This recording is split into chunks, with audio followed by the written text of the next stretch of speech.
Right. It's like, so Okay, you just guys. say to yourself, you don't understand yourself. You feel like other people Yeah. don't understand you, you know, Yes. and not everybody has access to psychotherapy and things, so No, it's true. mental health is one of the most isolating things I've ever been through in my life. It absolutely is. And then when you're diagnosed with something that isn't right as well, like a wrong diagnosis, that just perpetuates everything stuff. So another thing that we can do with seasonal affective disorder is see a doctor, get some medication, because there is a time and a place for medication. Exactly. Exactly. And with a drop in serotonin, sometimes you need a little bit of help, and there's nothing wrong with that. And it doesn't mean you'll be on it forever either. It could just be for a few months to pick yourself up and. Exactly. And I don't think that people should be on antidepressants forever, because it's not the answer, right? That's not the answer to the problem. It's a lot of times mental health issues are multi-layered treatments. So, you need to look at things like your sleep hygiene, your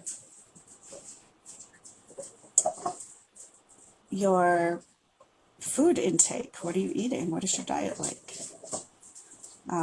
Your social life. Do you have one? Do you talk to people? Do you have connections? Because we're social animals. That's true. And all of that is part of the overall wellness wheel. There's more than just a few sections to it. There's a lot of sections to it. And mindfulness. Are you mindful in the way you breathe and the way you hold yourself? Are you like this all the time? Because a lot of times we forget that our shoulders should not be attached to our earlobes. Boy, do I know that. We hold our breath. We're supposed to breathe, not hold our breath, and that keeps our nervous system in this fight or flight too. But if you think about it, Angela, like, who teaches us those things? I mean, really. If we don't get the right kind of help, how is people supposed to know to do those things? And that's where the psychotherapy comes in, I think. I think that's why, like, labs like this and people doing things like me and you are doing right now is so helpful. Because the most help I've ever got is from other survivors or from other people who have been through this. It's like we pick each other up and help each other through things, Well, because we know what it feels like, so we can relate, right? Like, most of it's like survivors, helping survivors, yes. Or, yeah. So you touched on S.A.D. I'm just gonna call it S.A.D. going forward. But that's the light therapy is very helpful, actually. Yeah. I've had a lot of folks who bought I call it a happy light, but I don't know what the actual name is for it. Do you know, Angela? I believe it's red light therapy. I believe it's like infrared light therapy. But I know a lot of people who has those lights and used them. It's hard to get used to in the beginning because it can give you a headache, actually. You have to keep it farther away from your face, but after a while you can bring it closer. But it is very helpful for seasonal affective disorder, I think. Yeah.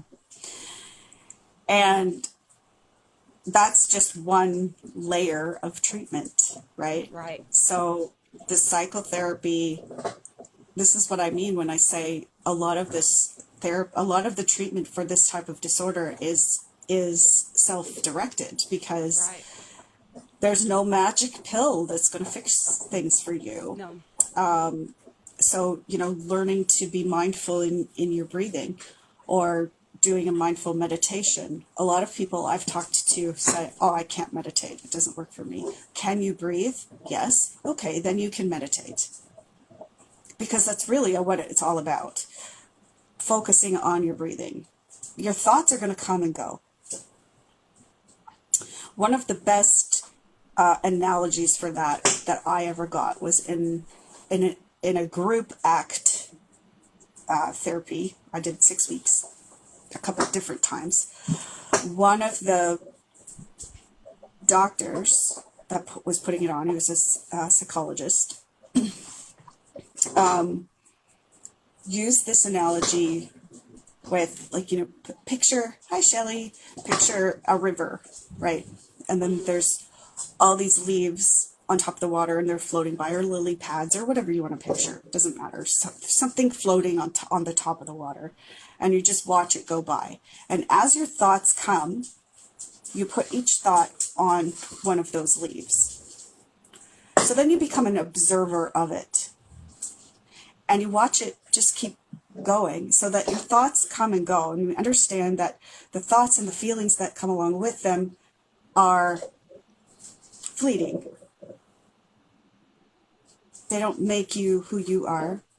You come back to your breath every time. Breathe. Remind yourself, breathe. Count inhales, count exhales. Count if you hold your breath in between. That's a mindful meditation, and anybody can do it. Not Jeanette. I am awful at that. I'm not there It yet. does take I'm not practice. there. I'm working on the somatic stuff, but I've learned a way around it. If I'm active things, I can be like, let me say, singing and hearing, or moving while I'm doing mindfulness and stuff like that. So I've learned a way around it, but I hope to get there, to be able to put my thoughts on the lily pad. It takes a lot of practice. There's other things too. There was, like, you've got a balloon. Blow the balloon up, and every breath you blow into the balloon is a negative thing, negative thought, negative experience, negative emotion that doesn't really serve you. Blow it into the balloon. When you're done blowing up the balloon, let the balloon go. Tie it up, let it go, and watch it float until it's gone. I believe when I'm able to do that, I might feel like I've got somewhere. I will write my whole grocery list before I even looked at the color of the balloon. I have to be like moving, and I read somewhere people with C-Ptsd or PTSD, a lot of folks struggle with this. Yes.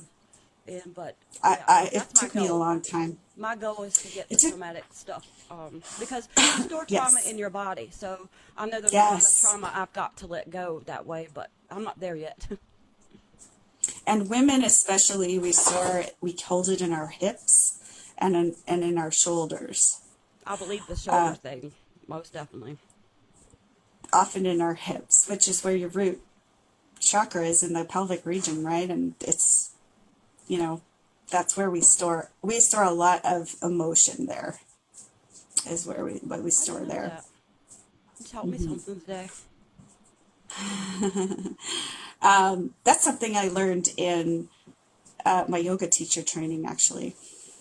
I don't know if you know that about me. No. But what you brought up about the lily pads and things, it's very good. It's very good information for a lot of folks, including me. I hope to get there one day. It helps, I think it's very important because it helps you release trauma out of your body.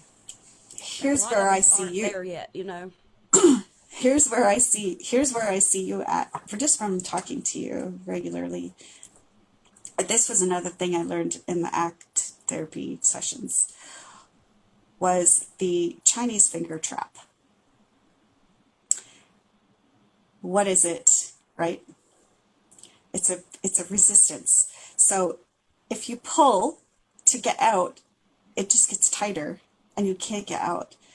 And the way to remove the Chinese finger trap is to move towards it. Oh, that's interesting. And that loosens the grip. And so the same could be used in like a life experience when you're dealing with mental health issues. When you pull away or avoid or try to run from, stuff it down, it's still going to be there. You're just keeping yourself in that Chinese finger trap. When you start to move towards that then it loosens its grip. That's a really interesting analogy. I've never heard it put like that. Yeah. But it makes sense. Yes. Because emotions that are buried alive never die. That is very. I've never even thought about it like that. But that's very true. True. Mm-hmm. They will always come back for you someday. You can stuff them down for a certain amount of time, but one day it's going to come up. So you're. Yep. Go ahead. I was gonna say, coming back to you know, we're talking about it being layers, you know, and there's Yes. multiple things that, you know, you could use the light or you could use psychotherapy and everything. But one of the most important things is Hey, Sam, I will get thank up you. in the morning and I will say, what is the least thing I can do what is the smallest thing I can do today to reach my goal, right? And Yes. some days it's literally just getting out of my bed. One day it was Yes. just I wanted to color a paper. You know, set realistic goals for yourself. That's very important. Yes, it is. And I learned through a different way of journaling that an occupational therapist taught me one time to measure every activity that I did. And when I say activity, I don't mean like going and playing tennis. I mean getting out of bed, making my coffee, going to the bathroom, eating. Anything that I did that is an activity that consumes any energy. And then rating that activity. And at the end of every day, adding everything up. And over a period of time, I saw a really clear pattern of, on the days where I used, say, 20 points in energy doing activities, I was okay the next day. But when I used like 35 points in activities, then the couple days after that, I was only able to use like 10, 5, 10. Do you think you So that gave me a right. overworking yourself? So that gave me a clear picture of what I needed to do. It gave me a clear picture of what my baseline was for energy levels and what I should and shouldn't be doing in a day. How many points do I get to spend every day? Like it's like energy was like a commodity to me, you know? Right. So I had to learn where to put my energy. So one of the things that I'm not is very supportive of people like going to different lives, going to different party rooms, going to on here. Like I'm not supportive in that way because it consumes a lot of my energy. And I feel like my energy is best put right here, what we're doing right now. So that's where I have to, I support people doing what's best for them. So if this